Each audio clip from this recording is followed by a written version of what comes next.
창세기 2장 4절부터 25절까지는 창세기 1장의 천지 창조를 다른 관점으로 조금 더 자세하게 설명하는 그런 내용입니다.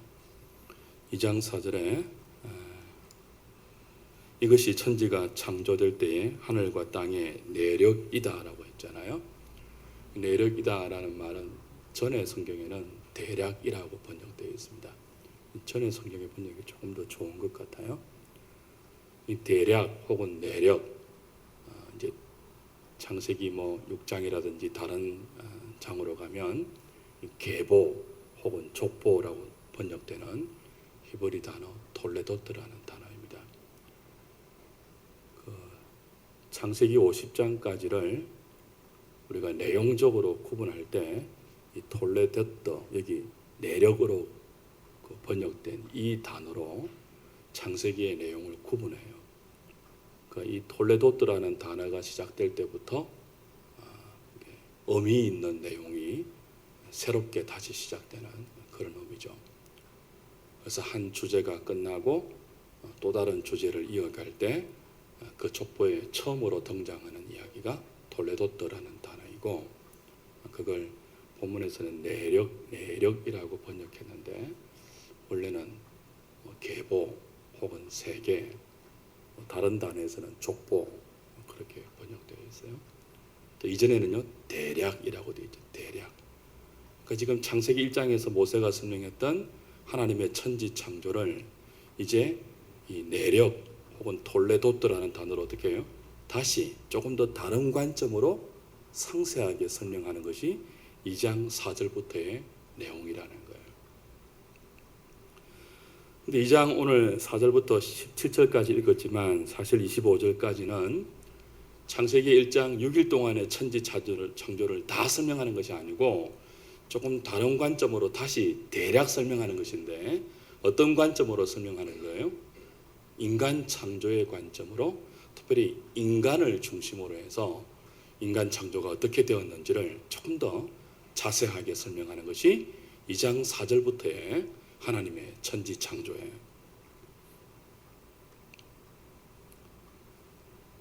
그러니까 2장 4절부터 25절까지는 사람에게 집중되어 있어요. 다른 것은 별로 관심을 두지 않고 땅 위에 사람이 어떻게 지어졌는가 하는 것들을 1장에서는 하나님의 형상으로 지어졌다라고 간단하게 설명했잖아요. 그죠? 근데 2장 4절부터는요, 하나님의 형상으로 지음받은 인간이 조금 더 자세하게 어떻게 피조되었는가, 그리고 그런 인간은 어떤 존재인가 하는 것을 대략 설명하는 거죠. 중요한 것은 이렇게 인간 창조의 관점으로 하나님의 창조를 다시 설명하는데 하나님에 대한 호칭이 바뀐다는 거예요. 여러분 1장부터 창세기 2장 3절까지는 천지 창조의 원인이었던 하나님을 하나님이라고 소개해요. 엘로힘이라고 소개해요. 1장 1절도 뭐라고 되어 있죠? 태초에 엘로힘이, 하나님이 천지를 창조했다. 그렇죠? 그리고 3절에도요, 하나님이 이르시되, 4절에도 하나님이 보시기에, 전부 하나님으로 연결되어요. 이 하나님이라는 단어가 엘로힘이에요. 엘로힘. 전능하신 하나님, 그런 뜻이에요. 그러니까 1장 1절부터 2장 3절까지 하나님의 6일 동안의 천지 창조를 설명할 때 호칭이 뭐로 나왔다고요? 엘로힘으로 나와요. 엘로힘. 그냥 하나님으로 나왔는데 2장 4절부터 25절까지 그 하나님의 창조를 조금 더 다른 관점으로, 어떤 관점으로요? 사람을 창조하신 관점으로 조금 더 자세하게 묘사할 때는 그 하나님의 호칭이 그냥 엘로힘이 아니고 야훼 엘로힘으로 바뀌어요. 엘로힘 야훼로 바뀌어요. 뜻이 뭐라고요? 여호와 하나님이라고 나와요. 성경에, 특별히 구약 성경에 여호와 하나님이라는 단어는 굉장히 중요합니다. 약 6,800번 이상 엘로힘 야훼가 등장해요. 야훼 엘로힘이 등장해요. 6,800번 이상이에요. 그만큼 많이 등장한다는 것은 중요하다는 뜻이에요. 인간 창조를 중심으로 하나님의 창조를 다시 대략적으로 설명하는데 그 인간을 창조하신 하나님을 그냥 엘로힘이 아니고 뭐라고 소개한다고요? 야훼 엘로힘으로 소개해요. 뜻이 의미가 있겠죠. 그죠? 여호와 하나님으로 소개한단 말이에요. 여호와라는 말은 출애굽기 3장에 처음 등장합니다. 다 찾지는 않겠어요. 출애굽기 3장 14절 15절 보면 하나님이 모세를 부릅니다. 하나님이 모세를 부르면서 모세에게 하나님이 어떤 분인지를 소개할 때 나는 스스로 있는 자다라고 소개해요. 나는 스스로 있는 자인데 이름을 뭐라고 한다고요? 야훼, 여호와라고 그렇게 소개해요. 그러니까 하나님은 스스로 있는 자로 당신의 이름을 뭐라고 했다고요? 여호와라고 모세에게 가르쳤단 말이에요. 이게 출애굽기 6장에 가면은 조금 더 발전을 해요. 하나님이 모세에게 이런 말씀을 하세요. 내가 너의 조상, 모세 너의 조상 아브라함과 이삭과 야곱에게는 하나님을 여호와 하나님이라고 가르쳐 준 적이 없다는 거예요. 전능자로만 가르쳐 줬는데 단지 뭐예요? 그들과는 언약을 맺었다. 그렇게 이야기해요. 언약을 맺었다. 그리고 너를 불러서 이스라엘을 애굽에서 탈출시키는 이유는 내가 너희 조상들과 맺은 그 언약을 기억하고 그 언약을 지키기 위해서라고 설명하는 대목이 출애굽기 6장에 나와요. 그러니까 여호와라는 이름을 하나님이 설명하실 때 6,800번 이상 등장하는 이름을 구약 성경 전체를 집중해서 보면 요약해서 보면 두 가지로 압축이 되어요. 여호와라는 뜻은 처음에 뭐예요? 스스로 있는 분이다. 그런 뜻이고 두 번째는 뭐예요? 언약을 세워서 언약을 지키는 분이다. 그런 뜻이에요. 그러니까 이걸 둘을 합치면 야훼 엘로힘은 어떤 뜻이에요? 언약을 세우셔서 그 언약을 스스로의 능력으로 신실하게 지키는 언약의 하나님 그런 뜻이에요. 엘로힘은요. 전능하신 하나님 그런 뜻이에요. 그래서 1장 1절부터 2장 3절까지 천지 창조는 누가 했다는 거예요? 엘로힘이 했어요. 어떤 하나님이라고요? 전능하신 하나님이 하셨어요. 하나님의 전능하심으로 천지를 6일 동안 만드셨어요. 근데 2장 4절부터 나오는 인간을 창조할 때 하나님은 이름이 좀 바뀌게 어떻게 나온다고요? 야훼 엘로힘으로 나오죠. 뜻이 뭐라고요? 스스로 언약을 세우셔서 그 언약을 스스로 신실하게 지키시는 분 그런 뜻이에요.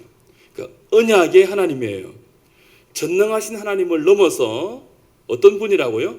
언약의 하나님으로 당신을 소개하면서 인간 창조를 설명하신단 말이에요. 여기에는 중요한 뜻이 있겠죠. 이제 2장 4절부터 설명하는 인간이 누구이냐. 인간은 이미 창세기 1장에서 누가 만드신 피조물이에요? 이미 하나님의 엘로힘 하나님, 전능하신 하나님의 전능하신 능력으로 창조된 피조물이 인간이에요. 그죠? 근데 2장에서는 뭐라고 설명한다고요? 그런 전능하신 하나님의 능력으로 창조된 인간은 어떤 존재라는 거예요? 야훼 하나님과 언약으로 맺어진 언약적 존재임을 이제 2장 4절부터 집중적으로 설명을 해요. 그래서 2장 7절부터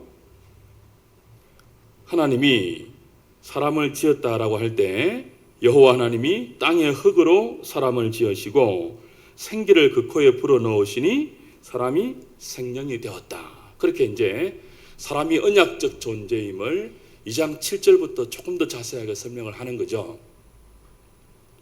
그리고 이런 큰 전체의 틀에 조금 벗어날지 모르겠지만 2장 5절 6절 보면은 이제 자유주의 신학자들이 공격하는 그런 내용들이 조금 여러분이 모르셔도 되는 것이지만 이왕 오늘 본문에 나와 있으니까 언급을 하고 지나가죠. 자유주의 신학자들은 2장 5절 6절에 나오는 이 창조의 순서와 그 내용을 가지고 창세기는 모세가 지은 것이 아니고 고대 근동에 편만하게 있었던 근동의 창조 설화를 그저 짜집기 한 것에 불과하다. 누가요? 모세도 아니고 누군지는 모르겠지만 짜집기 해서 이스라엘의 건국 신화로 다른 이 고대 근동의 이방 나라들이 자신들만의 고유한 건국 신화를 갖고 있었는데 그 창조 선화들을 짜집게 해서 이스라엘 나라의 그죠?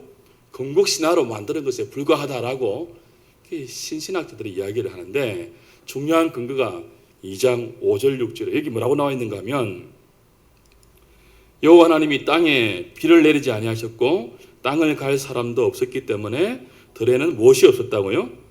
초목이 없었고 밭에는 뭐가 나지 아니했다고요? 채소가 나지 아니했다라고 했잖아요. 지금 사람을 짓는 이 이야기를 하는데 1장에 하면 사람은 며칠 날 지어집니까? 6일 날 맨 마지막에 지어지잖아요. 근데 이미 땅의 채소와 씨 맺는 모든 것들은 몇째 날에 지어집니까? 1장에 하면은 셋째 날에 지어져요. 셋째 날에. 그러니까 셋째 날에 이미 채소, 초목, 씨 맺는 모든 것들이 지어진단 말이에요. 그리고 여섯째 날에 사람이 지어져요.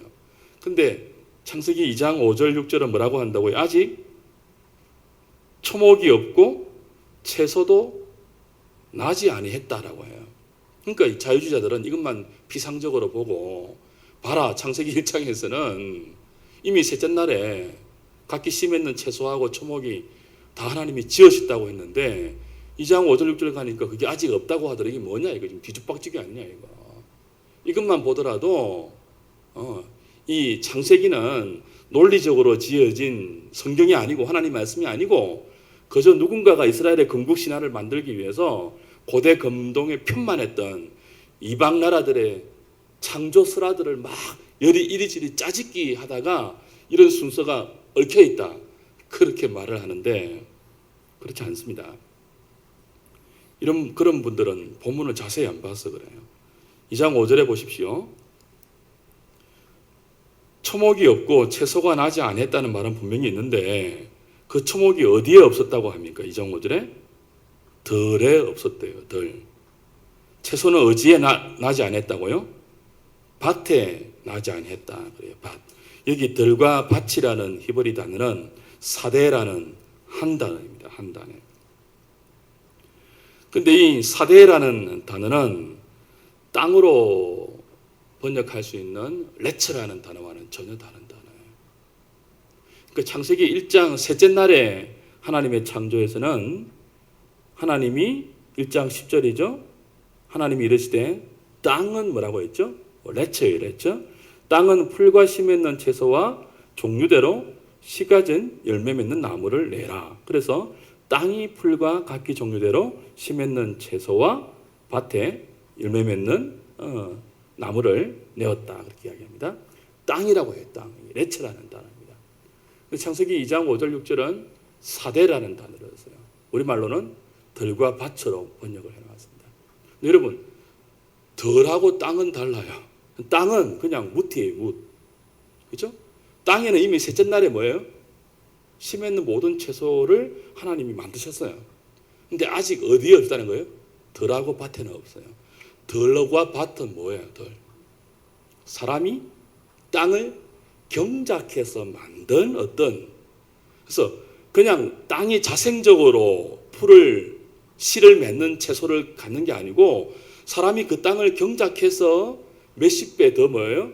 그것들을 곡식을 보는 그게 뭐예요? 덜하고 밭이에요. 그러니까 땅이 덜과 밭이 되려면 누가 있어야 되는 거예요? 그걸 경작하는 사람이 있어야 돼요. 사람이 몇째 날 창조된다고요? 여섯째 날. 그러니까 2장 5절 6절은 창세기 1장의 천지 창조를 사람 중심으로 다시 설명하는 거잖아요. 사람 중심으로 설명하기 때문에 아직 뭐예요? 땅이 아니고 덜과 밭에는 그렇죠? 초목과 채소가 없었더라. 왜요? 그러니까 5절에 뭐가 나와 있습니까? 아직 경작할 사람이 없기 때문에. 그러니까 이걸 인간 중심으로 하나님이 모세를 통해서 2장 4절부터 다시 설명하는 것이라고 보아야지 그렇게 안 보고 이 자유주의 신학자들처럼 비상적으로 그냥 단순히 보면 창세기는 고대 근동설화를 짜집게 한 것에 불과하다는 이런 엉터리 같은 말들도 할 수 있다는 것입니다. 그렇지 않습니다. 인간을 중심으로 해서 그래서 인간이 아직 창조가 안 되었으니까 아직 땅만 있지 그 땅을 경작해서 이루어진 들도 없고 밭도 없었더라. 그런 뜻이에요. 그리고 나서 이제 뭐예요? 인간의 창조를 2장 7절부터 상세하게 설명하는 거죠. 그 땅을 경작할 인간이 어떻게 창조되었다는 거예요? 하나님이 흙으로 빚으시고 코에 생기를 불어넣으니까 생명이 되었다. 그렇게 설명을 합니다. 인간이 어떤 존재인가를 1장에서는요 하나님의 형상으로 지어졌다 그랬는데 2장에서는요 하나님의 형상으로 지었다는 것을 자세하게 설명을 하죠. 일단 흙으로 사람을 만드시고 그 코에 친근하게 생기를 불어넣으니까 하나님의 형상을 가진 리빙 빙, 살아있는 존재가 되었다. 이렇게 이야기합니다. 하나님이 생기를 불어넣지 않으면 인간은 흙, 이건 지난주에 설명했죠. 땅에 있는 티끌 혹은 먼지 그런 뜻이에요. 그러니까 하나님의 형상이 없으면, 하나님의 생기가 없으면 사람은 뭐예요? 아무리 아름답게 보이고 탁월하게 보여도 본질상으로 흙에 불과한 존재라는 거예요. 먼지에 불과한, 티끌에 불과한 존재가 인간이라는 것입니다. 여기 생기라는 말은 생명의 기운 그런 뜻이에요. 생명의 기운. 그러니까 흙에 불과한 인간에게 하나님의 생명의 기운을 불어넣으니까 살아있는 존재가 되었어요. 살아있지만 그저 호흡을 하는 다른 짐승과는 다르게, 그죠? 생명의 기운을 가지고 있는 전인적인 육체와 영혼이 함께 결합되어 있는, 이걸 영어 성경에서 종종 리빙 소울이라고, 우리나라 말도 생명이라고 번역되어 있잖아요. 근데 좀 더 정확한 뜻은 리빙 빙입니다. 살아있는 존재. 생명이라고 하면 뭔가 유언론적인 오해를 불러일으킬 수 있어요. 육체와 영혼이 좀 분리될 수 있는 그런 혼란을 줄 수 있기 때문에 원래의 뜻은 리빙 빙이에요. 살아있는 전인적인 존재. 무엇으로 말미암아? 하나님이 불어넣어 주신 생명의 기운으로 말미암아. 티끌에 불과한 인간은 비로소 뭐예요? 전인적으로 살아있는 존재가 되었다. 그것이 하나님의 형상이다. 그렇게 하나님은 인간을 설명합니다. 그러니까 인간은 하나님의 기운이 없으면요 아무것도 아닌 존재예요. 여기 좀 주의해야 됩니다. 하나님의 기운은 불어넣었잖아요. 후 하고 불어넣었잖아요. 그죠? 이게 이제 요한복음에 가면 부활하신 예수님이 평강을 전하면서 제자들에게 뭘 불어넣어요? 숨을 불어넣고 성령을 받으라 그러십니다. 그때의 단어예요. 불어넣다는 단어가. 그렇지만 이게 영어로만 번역해서는 조금 하나님께서 후 하고 생명의 기운을 불어넣으시니까 영육간에 하나님의 형상을 입은 전인적인 존재가 되었다. 그게 바로 다른 짐승들과는 구별된 인간이라는 존재이다. 설명을 하는 거죠.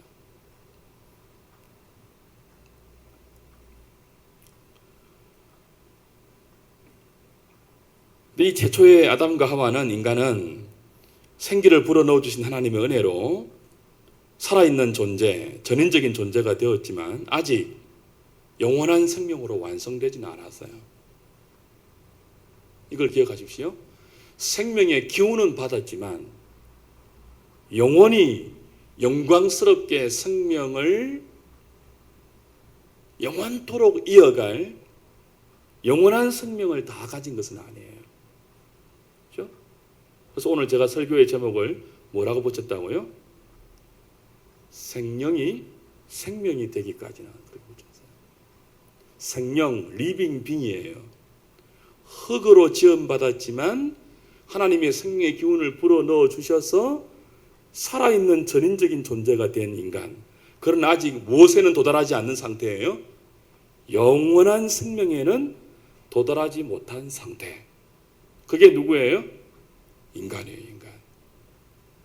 인간. 이거하고 야훼 엘로힘하고 연결을 시켜야지 인간이라는 완전한 설명이 가능합니다. 자, 하나님의 생명의 기운이 떨어지면 인간은 먼지에 불과해요. 그러나 생명의 기운이 불어넣어져도 아직까지는 뭐예요? 영원히 영광스러운 생명의 완성에 도달하지는 못한 상태. 살아있는 존재는 되었지만 영원한 생명을 향하여 나아가야 하는 상태가 누구예요? 인간이에요, 인간. 하나님의 형상으로 지음받은 인간이 본디 그런 존재예요. 자, 한편으로는 뭐예요? 피조물이에요. 흙으로 지음받은 피조물이에요. 지난주에 말씀드렸죠? created, 피조된, 창조된 피조물이기 때문에 뭐예요? 자신을 만든 하나님을 의존해야만 살아있을 수 있는, 생기를 불어넣어 주신 하나님을 의존해야지만 바르게 리빙 빙이 되는, 살아있음의 가치를 느끼는 존재. 그게 인간이에요, 인간. 그러나 그 살아있음조차도 뭐예요? 아직까지는 뭐예요? 생명의 기운에 불과해요. 아직까지는 어디에 도달하지 않는 상태이죠? 영원히 영광의 상태에 도달한, 바빙케의 표현에 하면은 지고의 선과 지극한 영광의 상태에는 아직 뭐예요? 도달하지 못한, 생명의 완성에는 아직 도달하지 못한 그런 존재가 누구라는 거예요? 인간이에요. 그런 인간이 영원히 영광스러운 생명으로 도달하기 위해서 하나님은 인간에게 뭘 주셨다는 거죠? 야훼 엘로힘이라는 이름에서 암시되는 뭐예요? 언약을 주셨다는 거예요. 언약을. 흙으로 보십시오. 흙으로 지었어요. 흙으로 지었어요. 흙으로 빚은 인간에게 생명의 기운을 하나님 불어넣어 주셨어요. 그러니까 리빙 빙이 되었어요. 그렇지만 뭐예요? 그까지만 해도 하나님 보시기에 심히 좋았는데, 그렇지만 아직 무엇에는 도달하지 않는 상태예요. 하나님의 작정 속에 있는 영원한 생명, 그 영광스러운 아름다움에는 아직 인간이 뭐예요? 도달하지 못한 상태. 그 완성까지는 무엇을 통해서 하나님이 계획하고 있다고요? 언약을 통해서. 그게 이제 동산 중앙에 있는 생명을 알게 하는 생명나무와 선악을 알게 하는 나무가 인간에게 주어지는 이유예요. 자, 그 다음 보십시오. 2장 8절부터는 하나님이, 여호와 하나님이, 야훼 엘로힘이죠. 엘로와 하나님이 동방에 에덴을 창설하시고 그곳에 누구를 두었다고요? 인간을 두었어요. 인간을. 흙으로 지어서 생명의 기운을 불어넣은 인간을 두셨어요. 어디에다고요? 에덴 동산에. 그리고 에덴 동산을 번역하면 뜻이 뭐예요? Garden of Joy. 기쁨의 동산이에요. 기쁨의 동산. 그리고는 곧바로 2장 15절 보십시오. 여호와 하나님이 그 사람을 이끌어 에덴 동산에 두어 그것을 그다음 뭐 하게 했다고요? 경작하고 지키게 하셨다라고 했어요. 자, 경작한다는 말은 아직 완성에 도달하지 않는 동산이라는 의미가 있잖아요. 에덴 동산 뜻이 뭐라고요? 기쁨의 동산이에요. 만족의 동산이에요. 낙원이에요, 낙원. 그렇지만 인간을 거기에 두셔서 뭐하게 하셨다고요? 경작하게 하셨어요. 그 기쁨을 발전시키게 하셨어요. 그리고 뭐예요? 그 기쁨을 지키게 하셨어요. 에덴 동산을 지키게 하셨고 에덴 동산을 경작하게 하셨어요. 누구로 하여금?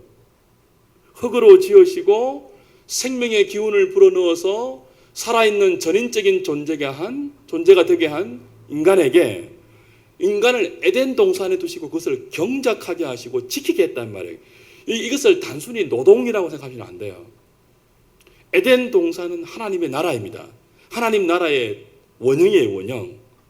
하나님이 그 동산의 주인 되고 그 동산에서 하나님의 통치를 받는 백성으로 인간이 창조되었는데, 그 인간이 누구라고요? 리빙 빙, 살아있는 존재이지만 아직 뭐예요? 영원한 지고의 영광으로 도달하지는 못한, 완성되지는 못한 그 지고의 선과 지고의 영광으로는 언약을 통해서 완성하기로 만든 존재가 인간의 인간. 그래서 그 언약을 암시하기 위해서 에덴 동산의 이름도 에덴 동산이고 사람에게 사명을 주신 것도 그 동산을 지키고 경작하는 거예요. 키핑하고 컬티베이팅하는 거예요. 다스리고 관리하고 유지하고 지켜야 돼요. 뭘요? 하나님이 인간에게 주셨던 생명의 기운, 그 생명의 기운으로부터 유래되는 기쁨, 안식, 만족, 모든 것. 에덴 동산의 모든 좋은 것, 그것을 인간으로 하여금 하나님은 경작하게 하시고 지키게 하셨어요. 어디까지 경작하게 하라고요?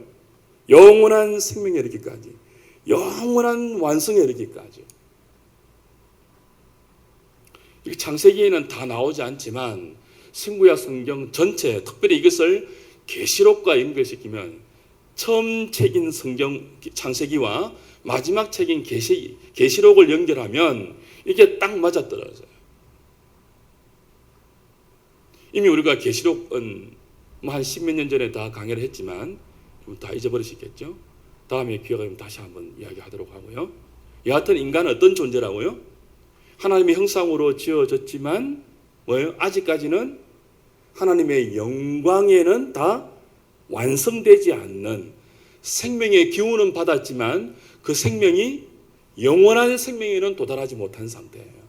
영원한 생명에는. 그러나 뭐는 있다고요? 생명은 하나님께 있잖아요. 하나님의 생명의 기운은 은혜로 받았어요. 그러나 그 생명이 언제든지 무엇으로 바뀔 수는 있어요? 사망으로 바뀔 수 있는 존재가 인간이에요. 그게 뭐예요? 이제 2장 9절부터 나오죠. 2장 9절부터 여호와 하나님이 그 땅에 보시기에 아름답고 먹기에 좋은 나무가 나게 하시니 동산 가운데에는 생명나무와 선악을 알게 하는 나무도 있더라. 쭉 그 다음에 강 이름이 나오고, 그 다음 2장 16절부터 보십시오. 다시 15절부터 여호와 하나님이 그 사람을 이끌어 에덴 동산에 두어 그것을 경작하며 지키게 하시고 여호와 하나님이 그 사람에게 명하여 이르시되 동산 각종 나무의 열매는 내가 임의로 먹되 선악을 알게 하는 나무 열매는 먹지 말라. 내가 먹는 날에는 반드시 뭐 하라고요? 죽으리라. 자, 다시 보세요. 인간을 흙으로 빚으셨어요. 그리고 코에 생기가 뭐라고 했죠? 생명의 기운이에요. 생명의 기운을 불어넣어서 살아있는 전인적인 존재가 되게 했어요. 그러나 이 살아있는 전인적인 존재인 인간은 언제든지 뭐 할 수 있는 존재가 된다고요? 죽을 수 있는 존재예요. 그러니까 아직 뭐예요? 영원한 생명은 도달하지 못한 상태예요. 죽을 수 있으니까 아직까지는. 영원한 생명은 죽으면 안 되잖아요. 그러니까 죽을 수 있는 것은 무엇을 통해 죽을 수 있어요? 선악을 알게 하는 나무를 통해서 죽을 수도 있어요. 그렇죠? 그러니까 이게 뭐예요? 언약이라는 개념이에요. 그래서 인간 창조를 2장 4절부터 다시 대략적으로 설명할 때 그 인간을 창조하신 하나님을 단순히 엘로힘이라고 설명하지 않고 뭐라고 부른다고요? 야훼 엘로힘이라고 부른다고. 뜻이 뭐라고요? 스스로 언약을 만드시고 언약을 지켜가신 하나님. 그 언약의 하나님에 의해서 피조된 존재가 인간이라는 거예요. 그러니까 인간은 어떤 존재예요? 피조된 존재인 동시에 언약적 존재예요. 언약적 존재. 하나님으로부터 생명의 기운을 받아서 하나님의 형상으로 지어진, 하나님 보시기에 심히 좋은 존재이지만 그러나 그 인간은 언약적 존재예요. 언약적 존재이기 때문에 생명의 기운이 언제든지 뭐예요?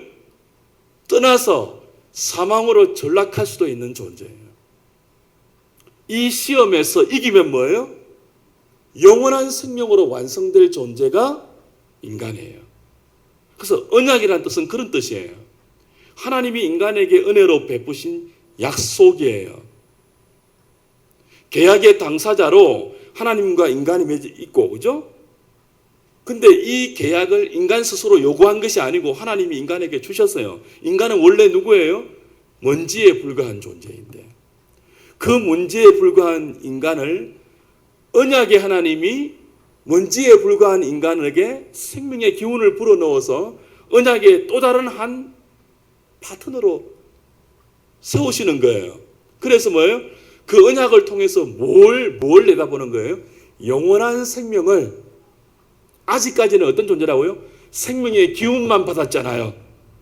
생명의 기운이 있지만 죽을 수도 있는 존재예요. 뭘 어기면 하나님을 벗어나고 생명의 기운을 불어넣어 주신 하나님을 벗어나고 그 하나님의 계명을 어길 때는 언제든지 뭐 할 수 있는 존재예요? 생명의 기운이 떠나서 사망에 이를 수 있는 존재. 그러나 그 하나님이 주신 언약에서 이겨서 그 하나님의 언약을 뭐예요? 잘 붙들고 있으면 뭐예요? 생명의 기운 정도가 아니고 다시는 사망을 보지 아니하는 영원한 생명으로 완성될 존재가 누구예요? 언약적 존재인 인간이에요, 인간. 그래서 인간은 created person이라고 하는데 person이라는 말 안에는 인격적, 도덕적, 언약적 존재라는 의미가 포함되어 있는 것입니다. created는 뭐예요? 피조물, 피조된. 그 다음에 person 뭐예요? 인격체. 인격이 뭐예요? 인격. 동물은 인격이 없잖아요. 인격은 하나님과 사람만 있는 것입니다. 하나님을 이끌 때 삼위 하나님이라 그러죠. 삼위를 3person이라고 합니다. person이 사람에게 쓰이면요, created person, 인격인데 하나님께는요, 위격이죠, person. 그러니까 이 person이라는 단어는 하나님의 형상으로 지음받은 인간과 하나님의 형상을 가진 하나님 외에는 서지 않는 단어예요. 그렇지만 이 인간에게 주어진 person은 생명의 기운에 불과해요. 아직까지는 누구한테 받아서요? 하나님에게 받아서.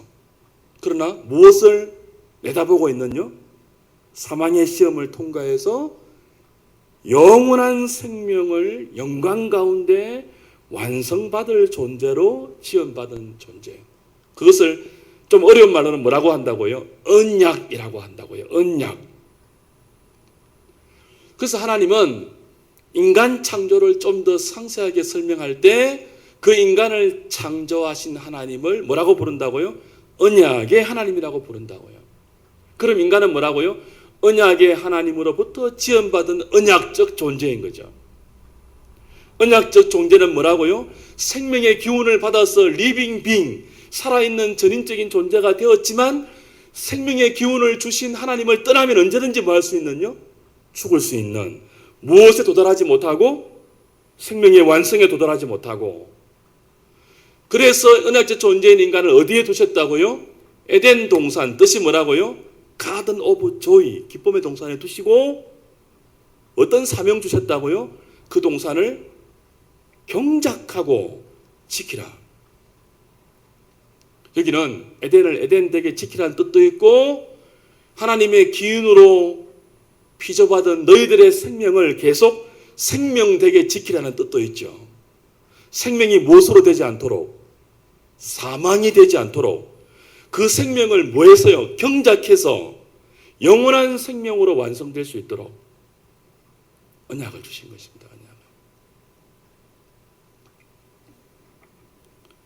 그래서 인간은요, 언약의 하나님을 떠나면 비참해집니다. 껍데기에 무엇을 치장한다 할지라도 티끌에 불과해요. 여러분, 미스 코리아 뽑을 때 상을 뭐 줍니까? 진, 선, 미로 주잖아요. 그죠? 근데 지금 원래 진선미라는 단어는 철학적인 용어입니다. 철학적인 용어예요. 근데 지금 미스 코리아, 미스 유니버스, 미스 월드 할 때 진선미라는 뜻은 뭐예요? 철학적으로 따져서 진선미 안 뽑습니다. 전부 껍데기만 봅니다. 뭐가 떠나버린 결과일까요? 생명의 기운을 지키지 못한 결과예요. 생명의 기운을. 그럼 원래 진선미는 어디에서부터 나와요? 사람 자체에게서 안 나와요. 진선미는 철학적인 주제란 말이에요. 철학적인 주제의 결론은 어디예요? 하나님입니다. 하나님. 진선미의 시작과 마지막도 하나님에게서 나와요. 진, 선, 미 전부 하나님이 진을 정할 수 있고 선을 정할 수 있고 미를 정할 수 있어요. 진선미의 규정의 기준이 누구입니까? 사람이 아니죠. 선과 악을 알게 하는 나무를 동산의 중앙에 두시고 그 선과 악을 알게 하는 나무를 먹으면 정령 죽는다는 말이 뭐예요? 선과 악의 기준을 사람이 빼앗아오는 것을 의미하는 것입니다. 여러분, 선이라는 단어는 창세기 1장에 6번 반복되는 하나님 보시기에 뭐 했다는 말요? 좋았다라고 할 때 선이라는 말이 나와요. 토브라는 히브리 단어인데 선하다, 좋다 뭐 그런 뜻이에요. 우리가 이미 확인했죠? 하나님 보시기에 좋았다는 뜻이 뭐예요? 그냥 뷰티하다는 뜻이 아니잖아요. 뭐였죠? 하나님의 의도대로 지어져서 있어야 할 자리에 있고 하나님의 통치를 받는 상태. 그게 토브예요. 토브. 뜻이 뭐라고요? 좋다. 또 뭐예요? 선하다. 그런 뜻이에요. 여기 히브리 단어 좋다, 선하다라는 토브라는 단어에서 헬라어 선이라는 두 가지의 헬라어가 파생됩니다. 나중에. 하나는 칼로스라는 단어예요. 칼로스. 선이라는 뜻이에요. 선. 이 칼로스라는 뜻은 뭐냐 하면 하나님께서 인간에게 정말 좋은 것을 주시기 위해서 그 좋은 것을 담아서 주신 형태, 그런 뜻입니다. 토보예요. 토보. 그게 선악과입니다. 조금 더 발전되면은 헬라에서는 율법을 토브로 씁니다. 토브로. 율법, 계명 이런 것들을 토브라고 말해요. 토브를 번역한 칼로스라는 단어로 번역해요. 칼로스. 뜻이 뭐라고요? 선. 율법, 계명, 선악과 이런 것들을 히브리 말로는 토브라고 그러고 헬라어로는 칼로스라고 하는 뜻이 뭐라고요? 하나님께서 정말 좋은 것을 주시기 위해서 그 좋은 것을 담은 형태의 그런 뜻이에요. 뭐 말로? 헬라 말로. 칼로스가. 그럼 보십시오.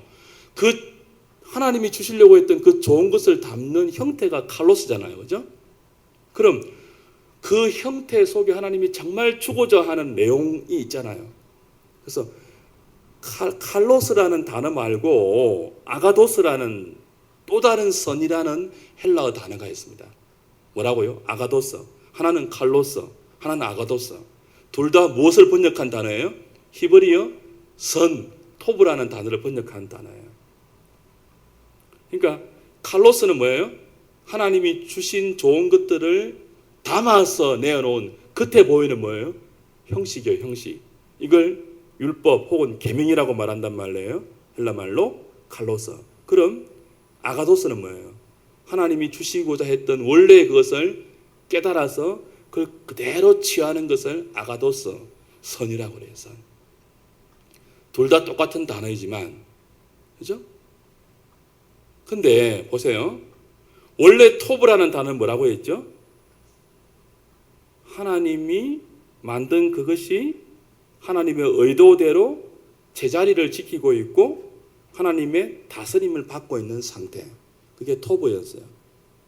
그렇죠? 이 토브가 두 가지로 파생되는데 하나는 뭐예요? 칼로스. 하나는 뭐예요? 아가도스. 칼로스는 뭐예요? 겉으로 하나님이 주신 좋은 것들을 담고 있는 형태예요. 형태. 아가도스는 뭐예요? 그 형태에 담긴 내용을 잘 이해해서 그대로 취하는 것이 아가도스예요. 악이 뭘까요? 악. 악. 칼로스가 아가도스로 못 간 것이 악이에요. 선과 악을 알게 하는 나무라고 했는데 여기 칼로스 뭐예요? 하나님이 주시고자 하는 좋은 것들을 담고 있는 형태. 예를 들면 지금 나오는 선악을 알게 하는 나무, 생명나무 그런 거예요. 조금 더 발전된 뭐예요? 율법, 계명 이런 것들이에요. 근데 이 율법과 계명이라는 형태가 담고 있는 내용은 뭐예요? 사실은 예수 그리스도거든요. 사실은 하나님의 생명 그 자체란 말이에요. 그걸 그대로 이 칼로스에 담긴 내용을 그대로 이해해서 그대로 취하는 것이 진짜 아가도스 좋은 거예요. 근데 요게 칼로스의 겉만 따서, 그죠? 그 겉을 따와가지고 내용은 이해하지 못하고 그 겉을 자기의 기준으로 만들어버린 것이 악이에요. 악. 헬라어 말로. 칼로스가 아가도스로 못 가고 칼로스를 자기 기준으로 만들어서 변질시켜버린 게 뭐예요? 악이에요. 악. 그러니까 선과 악을 따먹었다는 게 뭐예요? 선악을 알게 하는 나무는 마술적인 나무가 아닙니다. 그걸 먹으니까 눈이 그게 아니고 이건 인간이 언약적인 존재임을 보여주는 사인이란 말이에요. 사인. 그래서 동산의 중앙에 있어요. 중앙에. 자, 다시 보십시오. 선이 뭐라고 했죠? 하나님이 만든 피조물이 하나님의 의도대로 제자리에 있는 상태, 하나님의 다스림을 받고 있는 상태. 그게 뭐예요? 좋은 거고 선한 거예요. 토브. 그리고 그 좋은 존재인 인간에게 하나님이 당신의 좋은 생명을 주기 위해서 그 생명을 겉으로 담아서 표현해 놓은 것을 칼로스라고 했다면 진짜 좋은 것을 제대로 누리는 것이 아가도스인데 그렇게 못하고 그 하나님의 선을 자기 기준으로 나름대로 만들어서 아가도스로 못 가게 하고 인간의 선으로 변질시켜버린 것이 뭐예요? 악이라는 헬라어 단어예요. 그러니까 선과 악을 알게 하는 나무의 열매를 따먹었다는 말은 진짜 의미가 뭐예요? 물리적으로 따먹어서 눈이 확 밝아, 그 뜻이 아니고 이게 언약을 어겼다는 뜻이에요. 언약이 뭐였죠? 자신이 누구인지를 알고 자신이 비록 너무나 탁월하게 지원받아서 다른 짐승과는 구별되는 시편 8편에 있는 말씀처럼 뭐예요? 하나님보다 조금 못한 존재로 설명될 수 있을 만큼 참으로 존귀하고 아름답고 탁월한 존재이지만 그러나 언약을 알게 하는 선악을 알게 하는 나무와 생명나무 두 나무를 보면서 뭐예요? 아, 나는 아직 뭐예요? 완전한 생명에 도달하지 않았구나. 생명나무 있으니까. 나는 아직 뭐예요? 선악을 알게 하는 나무를 먹으면 정령 죽는다고 한 하나님 말씀을 어기면 뭐예요? 생명의 기운이 금방 뭐예요? 사망으로 바뀔 수 있는 언약적 존재이구나 하는 것들을 기억하면서 하나님이 불어주신 생명의 기운, 하나님의 형상, 거기에서 비롯되는 모든 좋은 것들을 지키고 경작해서 뭐예요? 완전한 생명으로 나아가야 할 존재가 너무 뭐예요? 탁월하기 때문에 그 토브, 하나님이 좋다고 한 그 선의 기준을 자기 마음대로 바꾸어 버린 것이 선악과를 따먹은 거예요. 타락입니다. 타락. 그 순간 인간은 뭐예요? 사망으로 떨어진 거죠. 왜냐하면 생명은 어디에서 나오는데요? 자기한테 안 나오잖아요. 자기는 생명의 기운을 받은 것에 불과해요. 인간은. 그냥 생명의 기운을 받은 것에 불과해요. 그 기운이 쑥 빠져나가면은 티끌이잖아요. 티끌에 불과한데 교만하게 뭐하게 한 거예요? 하나님이 좋다고 한 토브, 그 선의 기준을 아가도스로 가지 못하고 칼로스에서 그냥 뭐예요?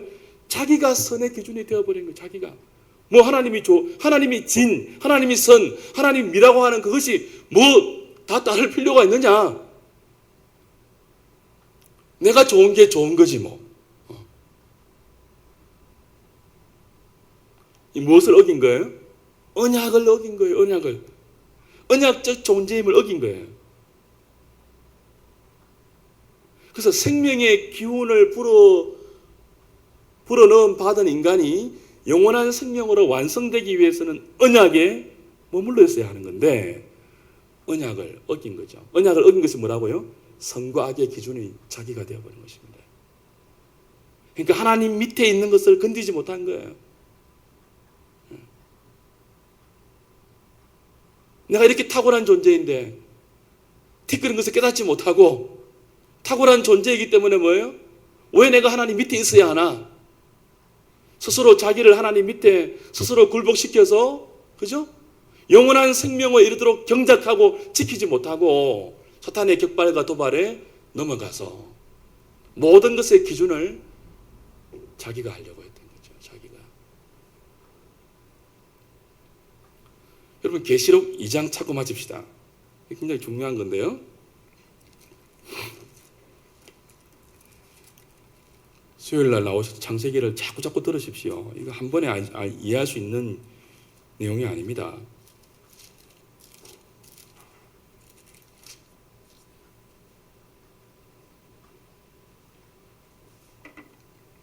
계시록 2장 7절 에베소 교회에 주시는 말씀 중에 마지막 말씀인데요.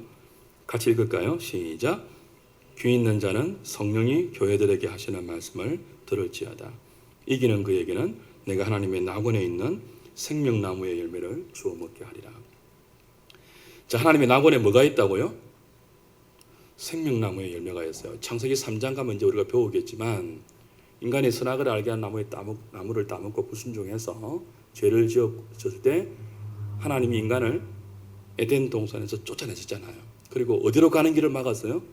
생명나무로 가는 길을 막았어요. 거룩과 두루 도는 하인검으로 막아버렸어요. 네, 그걸 이제 계시록 2장에서 요한을 통해서 보여주시는 거예요. 하나님의 낙원에는 뭐가 있다고요?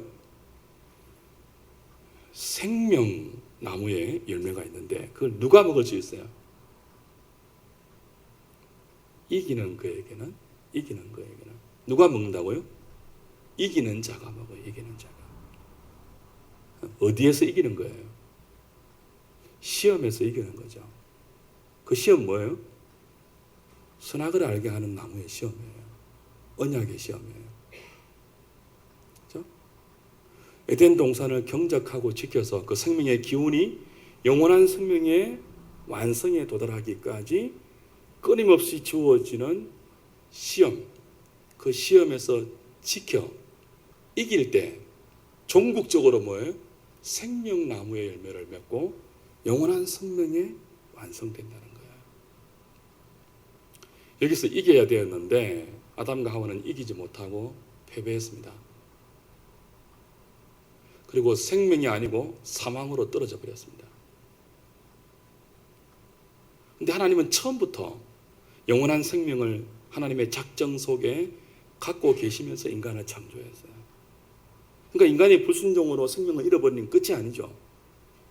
하나님 그걸 다 알고 계시기 때문에 금방 뭘 하는 거예요? 그 생명을 영원한 생명으로 다시 완성하기 위해서 누구를 보내는 거죠? 여인의 후손을 약속하시는 거죠. 그리고 뭐라고 합니까? 여인의 후손이 뱀의 머리를 깨트리는 방식으로 영원한 생명에 이르게 하겠다고 약속하시죠. 3장 15절에. 그럼 예수님 오셔서 뭐 한 거예요? 이기신 거죠. 이기신 거죠. 예수님을 다른 말로 뭐라고 한다고요? 이긴 분이라고 합니다. 이긴 분. 우리에게 이김을 주시는 예수 그리스도, 우리의 대장 되신 예수 그리스도.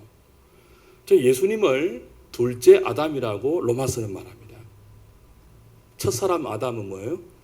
이 언약에서 이기지 못했어요. 그래서 이긴 자가 먹을 수 있는 뭘 못 먹었어요? 생명나무의 열매를 못 먹고 사망으로 전락해버렸어요. 예수님이 누구로 오신 거예요? 여인의 후손이 둘째 아담으로 오셔서 뭐 하셨어요? 이기셨죠. 첫째 아담이 패배했던 언약에서 이기셨죠. 그래서 예수님의 공생의 첫 번째가 뭐였습니까? 성령에게 이끌려 광야로 가가 마귀에게 시험을 받은 거예요. 시험을 받은 거예요.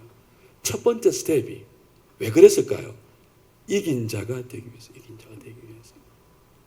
모든 인간이, 둘째 아담의 후손으로 태어난 모든 인간이 본질적으로 패배한 사탄과의 시험 있잖아요. 이생의 자랑, 안목의 정욕, 육신의 정목의 모든 시험에서 둘째 아담으로 오신 예수 그리스도가 이기시는 거예요. 그리고 그를 믿고 따르는 모든 자에게 뭐예요? 이긴 자가 주시는 생명나무의 열매를, 생명 되시는 그분 자체가 주시는 거죠. 그래서 예수님 뭐라고 했다고요? 길이요, 진리요, 생명이니 그랬습니다. 인자는 양으로 하여금 생명을 얻게 하되 그랬습니다. 예수님 누구기 때문에 생명을 줄 수 있어요? 생명의 근원인 동시에 우리와 똑같은 둘째 아담이지만 이긴 아담이에요. 이긴 아담. 그래서 그를 믿고 따르는 자에게 뭘 줄 수 있는 거예요? 첫째 아담이 완성에 도달하지 못할 영원한 생명을 줄 수 있는 거예요.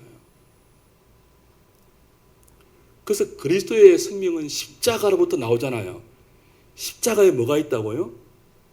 에덴 동산 중앙에 있던 두 가지의 나무가 있잖아요. 하나는 뭐예요? 생명나무. 하나는 뭐예요? 선악을 알게. 선악을 알게 하는 나무는 계명이라고 하죠. 계명. 계명을 어기면 죽잖아요. 예수 그리스도는 십자가에서 죽임 당하십니다. 계명을 어긴 삭스로 죽잖아요. 죽음이 끝이 아니고 그 죽음에서 승리하신 이긴 자로서 뭘 주세요? 생명을 주시죠. 십자가에는 에덴 동산의 두 나무가 교차하는 곳입니다.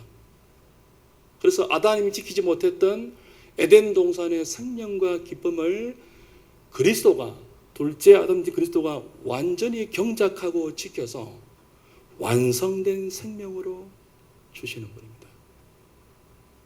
그래서 이기신 그분을 떠나서는 인간은 뭐예요? 생명에 도달할 수가 없어요. 그래서 요한복음 15장 나는 포도나무요 너희는 가지이니 가지가 포도나무에서 떨어지면 아무 열매를 맺지 못할 것이라. 생명 되신 그리스도에게 저와 여러분들이 뭐예요? 붙어 있어야 되는 이유예요. 그분이 이기셨고 그분이 생명의 존재 자체이고 그분이 그를 믿는 모든 자에게 에덴 동산의 두 언약을 상징하는 나무가 우리에게 주었던 영생과 계명이라는 두 나무의 교차를 패배해서 사망 가운데 떨어져 있는 우리에게 제시하시면서 그 이김과 생명의 길로 나오라고 창세기 2장부터 분명하진 않지만 씨앗으로 모형으로 우리에게 제시되고 있는 것입니다. 이 주님을 떠나서는 인간은 무엇에 불과하다고요? 뒷거래에 불과해요. 뒷거래. 그러니 미스 코리아도 자살하고 그러는 겁니다. 생명이 없으니까. 여러분, 지금 우리는 이겨야 하는 사람들입니다. 이겨야 생명나무를 먹을 수 있어요. 그런데 이김은 우리에게서 나오지 않습니다.